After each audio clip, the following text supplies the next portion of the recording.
Hello, and welcome to this basic overview of Reaction, the program designed to make it easy to improvise sounds for theater, radio, and more. We'll touch on some of the basic features of Reaction and how to set up your sounds in the software. First off, we have a few different sections here. This keyboard is our keys or pages area. We can drag sounds onto the keys to map them to a corresponding key on your keyboard. Down here is where our waveforms will be displayed, and over here is the playlist, but we'll get back to that in a little bit. Let's load some sounds into the keyboard. You can select multiple sounds and drag them onto a key, and it will place all of them in, or as many as it can fit on that row. Now that we have our sounds loaded, I can hit the R key on my keyboard and our sounds will play. Hit it again, and it fades out, and the key fades to show that it's been played. All of the options for each sound can be accessed by right-clicking or control-clicking on the key. Here we can change the name of the sound, the color, and the fade times. To delete a sound, we simply click on the key to select it and hit the delete key. And to move sounds around, we can copy, cut, and paste just like you'd expect. There are 8 pages, each with a keyboard to assign sounds to.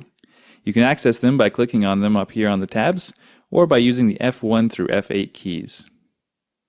Down here is the waveform of the selected sound.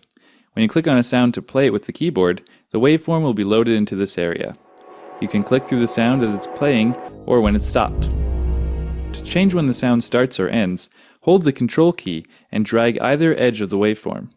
The blue region is the region that will play. On the right side of the screen is the playlist. Let's drag a few songs onto it and it will load them up. Once in the playlist, you can drag sounds around to reorder them, and right-click or control-click to bring up their options, just like on the keyboard.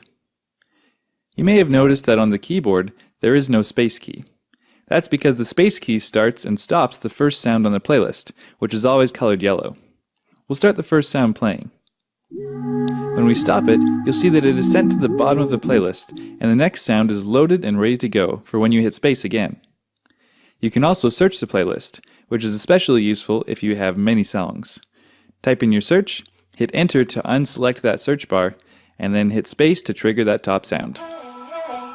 Lastly, we have the menu, where you can find settings to change some of the features I just described. You can restart Reaction in the event of an error, or you can help Reaction out by reporting a bug, donating a few bucks if you enjoy it, or looking at the About page, which doesn't really help us, but what good software doesn't have an About page? That's it for a basic overview of how to use Reaction. Download it for free today and see how easy it can be to improvise sound.